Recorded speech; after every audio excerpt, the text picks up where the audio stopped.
Hello students, welcome to Programming with C and C++ online classes. And in the last class I have started about the data types concept. From that continuation part onwards, in today's session I will continue. Okay, and now shall I start our session? Okay.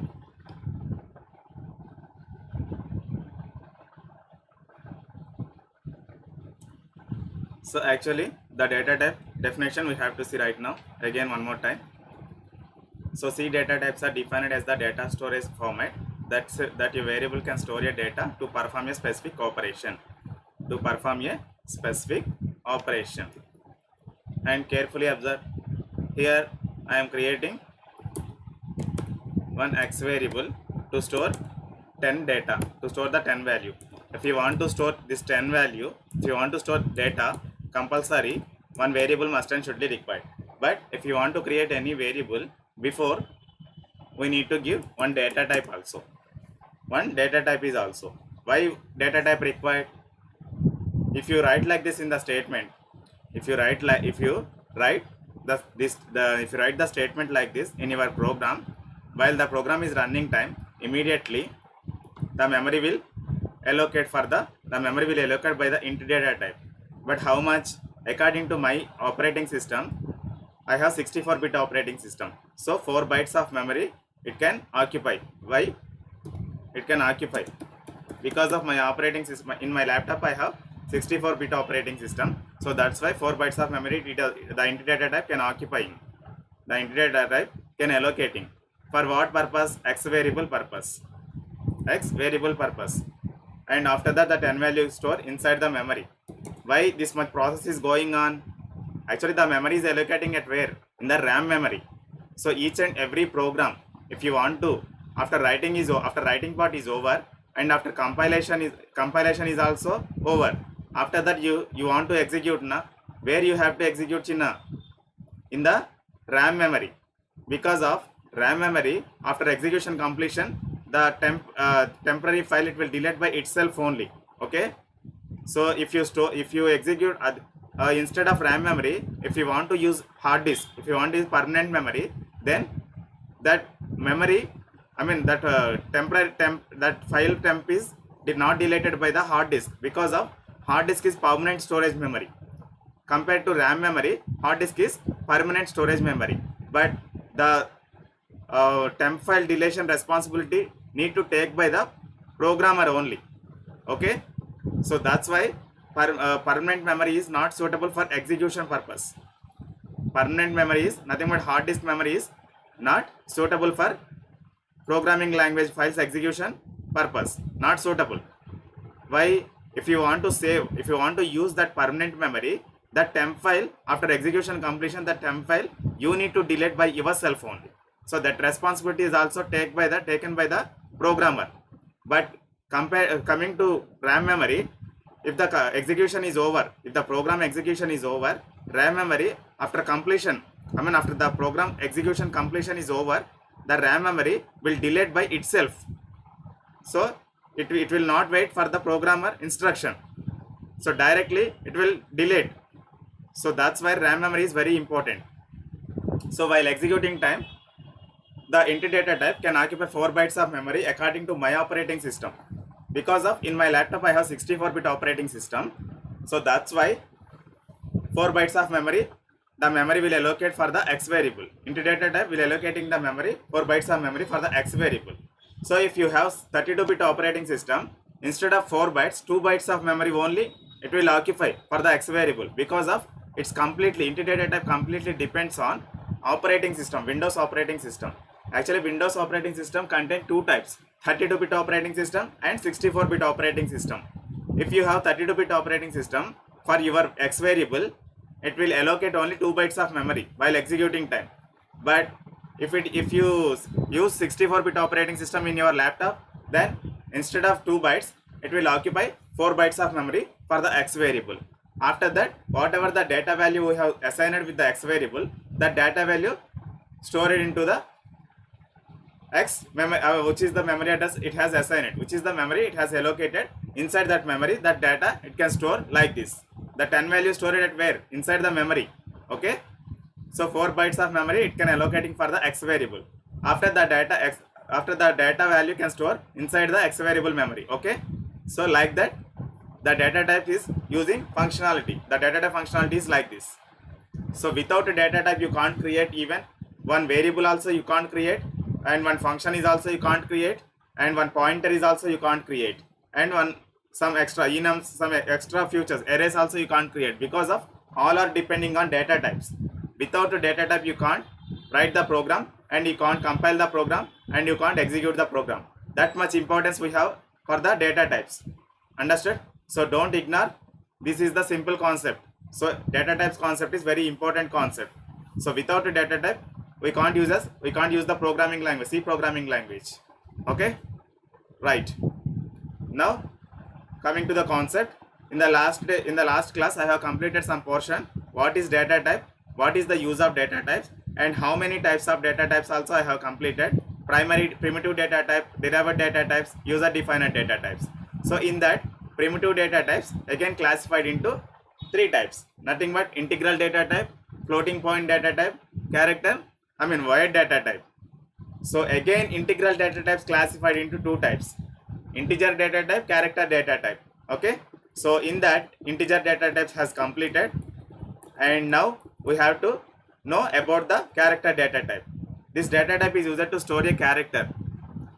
This data type used to store a character. It is also divided into 2 types.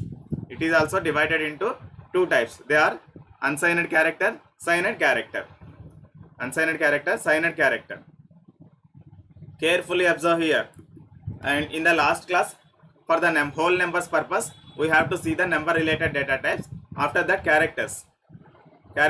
Now I want to store alphabetical characters in one variable. Letter is my variable. In that I want to store one letter. So in between single quotes, because of if it is a single character, you must have to use the single quotes. If it is a group of characters, if you want to store, then double quotes you need to use. Okay, so here I use a letter. It is a single character. That's why I enclose it with single quotes. If I want to store a name, so for that double quotes I want to use both sides. Double quotes I need to use. Understood? So here, if I want to store a single character, for that single quotes I use it. In between single quotes I have assigned one a letter with the letter variable. So before creating the letter variable, I want to choose the data type. Here the data is what? A. It is a character data type. So that's why char data type I want to use here. For the character storing data, for the character storage purpose, char data type is user data type. And if you want to create any name, nothing but a group of characters if you want to store, for that character array data type we have to use. And in the next arrays concept I will explain about the arrays concept for the characters. So please concentrate on data types here only. Character array I have created for what? A name variable contain a group of characters. Here I want to store Pawan name. Pawan contain how many characters? 5 characters we have. So nothing but a group of characters I want to store in the name variable. So for that the data type can allocate this much size. So 20 is my size. By default character data types can occupy 1 byte of memory. So that's why I have stored here only 1 letter. But if I want to store a name, 5 letters, so for that 5 is also 5 bytes of memory I need to allocate for the by the character data type. So in that case we can use the arrays concept. So in the arrays we need to mention the size, then only it will allocate for the name variable. Okay, for the name variable. Excel. So carefully observe. For the character variable purpose, here char letter A. If you write the statement like this in your program, first statement you have to consider. Here only 1 letter I have stored in that letter variable. So 1 byte of memory it can occupy for the letter variable. After that in that 1 byte of memory, a letter it can be stored. A letter it can be stored. This is memory address. And next one, I want to store a group of characters. Second statement here we have na. Here second statement, character array I have created for the name variable. For the name variable. So Pawan variable, Pawan is the value. What Pawan contain how many characters? 5 characters we have. Nothing but Pawan can store like this: P A V A N. So nothing but 5 contiguous locations it can allocate. 5 contiguous locations it can allocate. Carefully observe. But 5 bytes of memory it can occupy. So compiler does not know na how many bytes of memory it will allocate. So that's why we need to give the memory size here. So here I given 5 number. So that means for the name variable 5 bytes of memory it can occupy. 5 bytes of memory it can occupy. So that's why 5 contiguous locations it is saving. So here name variable I am creating name. Okay, so like that, side by side memory locations it can allocate by the character data type array, character array with the 5 bytes of memory. So that's why 5 memory locations it can allocate. It is allocating 5 memory locations. Okay, right. Next, unsigned character, signed character. Here in the previous class we have discussed about the signed and unsigned. Unsigned means it can support negative values and also it can support positive values. Am I correct or not? Unsigned variable can hold 0 and okay, unsigned values only it can store positive values, but signed character it can store negative values as well as positive values. So characters, how you can consider character is a positive value or negative value? Character is a negative value or positive value? First we need to know about the keyboard. ASCII values in keyboard. ASCII values in C. Carefully observe here.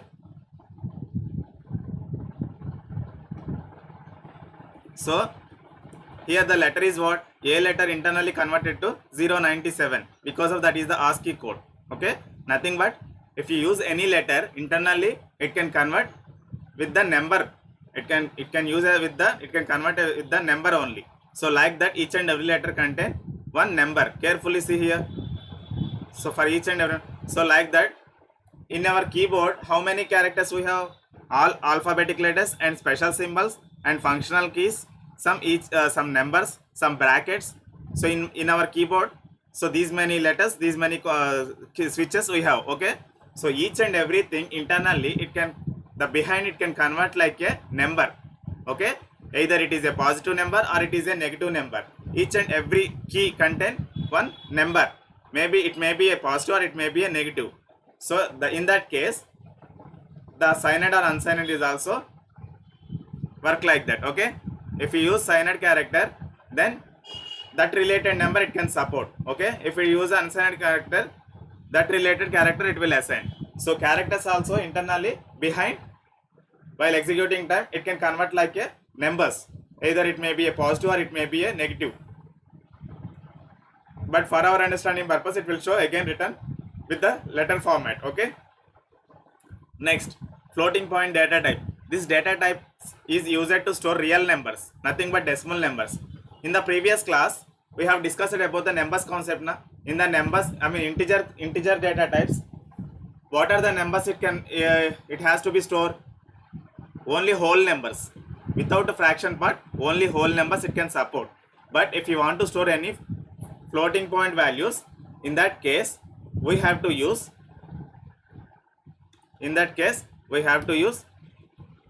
float data type. Okay, those are called real numbers. Now pi value I want to store. So pi value is what? 3.142. Okay, here the fraction part I have maintaining a 3.142. 0.142 it is maintaining na. So this is called float data type. Okay, if you want to maintain any fraction values in your program, then in that case we have to use the float data type along with variable. So the pi variable belongs to float data type. So pi variable can accept fraction part, because of the data type can give the support for the pi variable. So now we have to see the how many types of floating point data types. There are 3 types of floating point data types. The first one is float data type, second one is double data type, third one is long double data type. 4 bytes of memory it can occupy by the float. Double 8 bytes of memory. Long double 10 bytes of memory it can occupy. And the range is like this. This is exponential value. If you have any mathematical background, then you can simply understand about the E. And if you don't know the value, then you please search in Google. Then you can understand, because of it is a very lengthy process. The time is very lag. If we discuss with the E word here, then the time will lag. So to avoid all these things, you better to search in Google. What is the meaning of E? Exponential value. Nothing but 10 to the power of some that value. 10 to the power of 38. Here minus 38 there. That means 10 to the power of 38, I think. Okay. So you better to search in Google. Then you will get correct awareness. So here 6 decimal places it can support. 6 decimal places it can support. Carefully observe. Now float data type x variable 5.6 decimal places 2, 3, 5, 6, 8, 9 like that. 6 decimals it can support, 6 digits value after point. Okay. So that is the range of float data type. And the precision only after point, what is the precision we have? That precision 6 digits range it can support, 6 decimal places. And coming to the double data type, 15 decimal places it can support. Long double 19, around 19 decimal places it can support. Okay. Next, wired data type. Wired data type is also one of the data type, but it is used for only functions. It is used for only functions, because of sometimes functions don't have to return anything. And you please concentrate on developer C++ window right now. So for every example purpose I am giving one example now. For every explanation purpose I am giving one example. Here hash include stdio.h. This is header file. Again I want to create wired main function and functional brackets, opening bracket, closing bracket, printf hello world. This is the program. So carefully observe here. Wired data type where I have to use only function declaration purpose. Sometimes actually the main functionality is what? Whatever the statement we have inside these brackets, those all statement will execute only, but it will not return anything. It will not return any value for any function, just simply executing all the statement inside the block. So in that case we have to use wired data type. Wired data type meaning is what? It does not return anything. For that empty data type we have to use by using wired keyword. So main in C programming language, main function it can support wired data type. But instead of writing this one, instead of using wired, if you use the int data type, then immediately it will accept return keyword. It will expect return keyword. So carefully observe. First wired I am taking now. Again I am saving this one. 1.c is my file name. Save as type is all files. All files. Now I am saving this one and compiling. So the compilation is successful right now, because of here we are 0 errors and 0 warnings we are getting. Down you have to see there is no errors and there is no warnings. Okay. So instead of wired keyword, now I am using int keyword. Again I am saving this file by using Ctrl shortcut key. Now I am pressing Alt F9. Control F9. 0 errors and 0 warnings. Now I am executing. So hello world it is executing now. Why it is executing? Because of previously executed file it is executing now.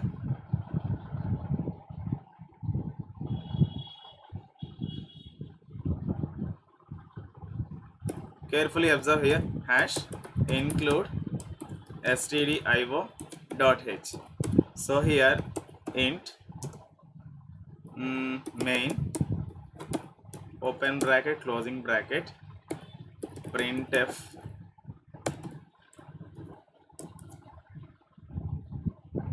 g. So now again I'm saving 2.c all files, control F9, control F10. So why it is printing? Actually it is expecting return keyword na, it need to expect return keyword. So yeah, int keyword we haven't used it with the main function. Our own function I want to create int function open bracket user defined function, this one, and print f hello world. Okay, now I want to call this function through the main function. Now we can understand what it will happen. Function 1 function calling. Okay, now I am compiling. Oh, successfully compiled. Hello world it is printing ne. I think return keyword it need to expect now.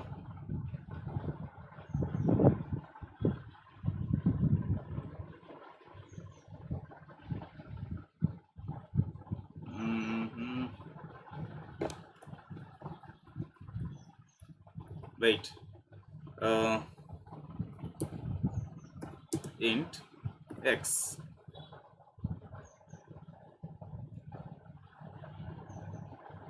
int x. Now I am compiling. Yeah, now it is showing error. Too few arguments to a function. 10 I am passing. Control S, control F9, control F10.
I think compiler giving support here. Actually, if you use int keyword, immediately here you need to use the return keyword also. Return keyword also it can expect. Otherwise, it will get an error. Return expecting. Okay. Now we have to see the example of that one in the internet. Then only you will get an awareness. Return.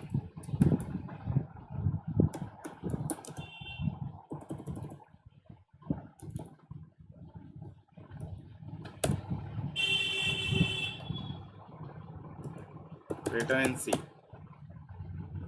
So return statement ends the execution of function and returns the control calling function. Execution returns.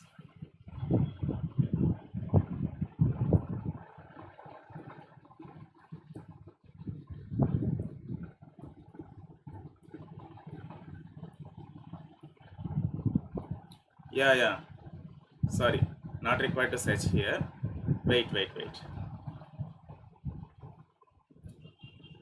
Here int x, comma, int y, comma, okay. These two values are enough. And here, if you want to return any value, so instead of data type, instead of void data type, here we need to give the int data type, because of here I am expecting the return value. Carefully observe, int z equal to x plus y, return z value. So here I am passing 10 comma 20. 10 comma 20 I am passing.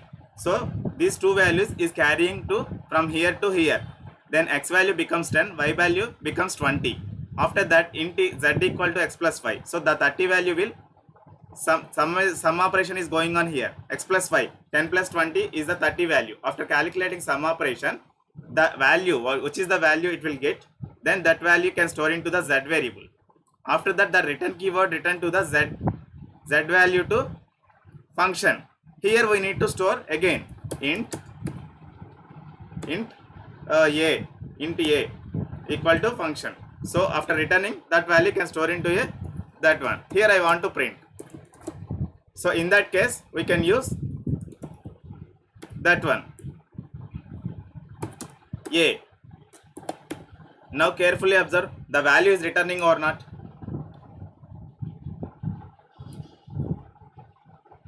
Yeah. So 30 values it is returning. 30 it is printing now. So the print statement written in main method. Okay. From main method I am calling this function. Again the function is executing here. After that the function execution is over, which is the value finally it has got in the z variable. That value it is returning to the calling place. So after that it can store into a variable. So that a variable is printing from the main method.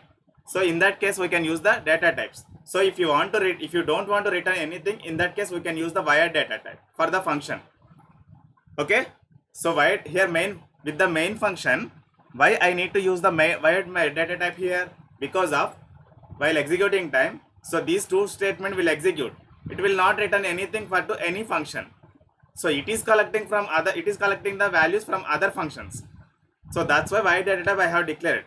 That means wired data type functionality is what here? It will not return anything. Wired data type is also one of the data type, but it is used for only functions, because of sometimes functions do not have to return anything. Some functions do not return anything. In that case, some other data type, instead of some other data types, we need to use wired data type. Next, derived data types. Derived data types also called it secondary data types. In the C programming language, derived data types are created using the following concepts. Array is also one of the derived concept, derived data type, and pointer is also one of the derived data type. Function is also one of the derived data type. So these three data types completely depends on primitive data types. Okay, primitive data types. First we need to create, these all are also will create by primitive data types only. Int data type, character data type. So that's why these are called secondary data type. Okay.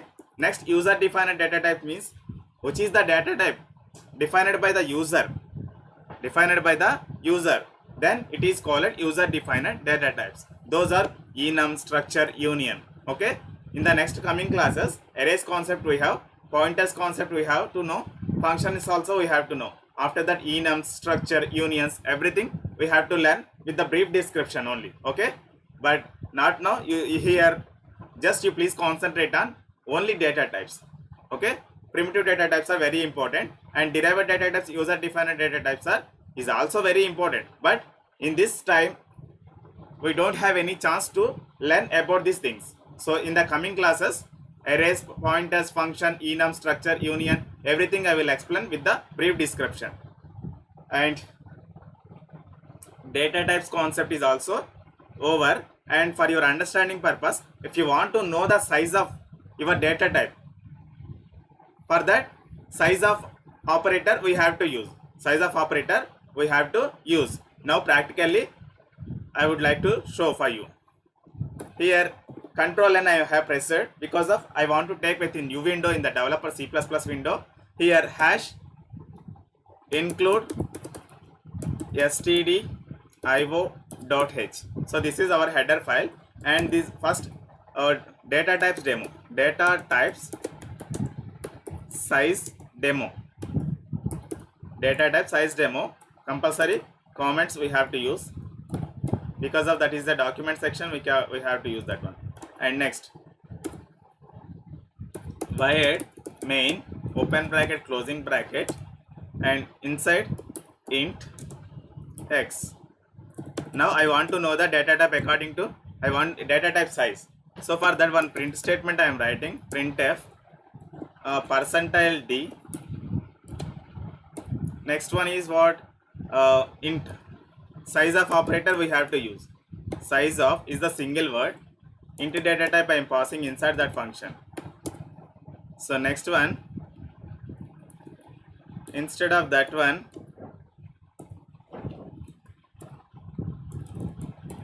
here first short and next int. Okay, so if you haven't placed anything before the data type, then automatically compiler will place the signed. Compiler will place the signed. Next, float data type. I want to know the float data type size. And for the float data type purpose, we can use the f, percentile f. And next one, these are the format specifiers. After size of operation, what is the data type, that size, after collecting the size of this data type, immediately that value it can store into assign with the percentile D. So while printing time, instead of percentile D, it will print the number. Percentile D means percentile digits it will print. Percentile F means floating values it will print. And next one here, double.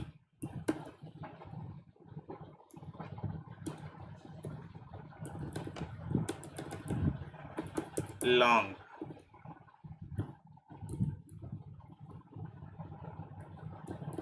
And instead of this one, double. For the double, what is the format specifier for the double? Now let us check. Double format specifier. So percentile LF. Okay, percentile LF. Long double, percentile capital LF. Percentile LF, NF. Okay, and next one,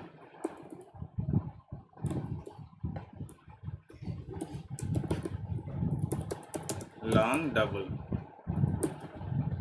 and here percentile capital LF.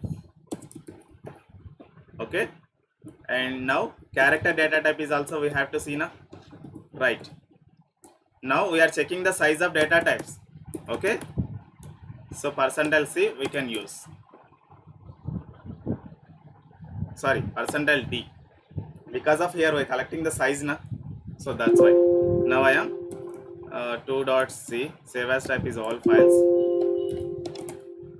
Save as type is all files. Yes, save. Now I am compiling.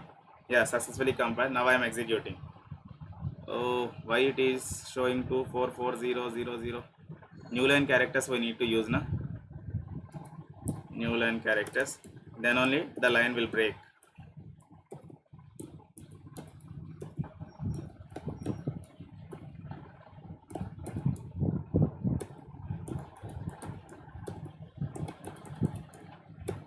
Right.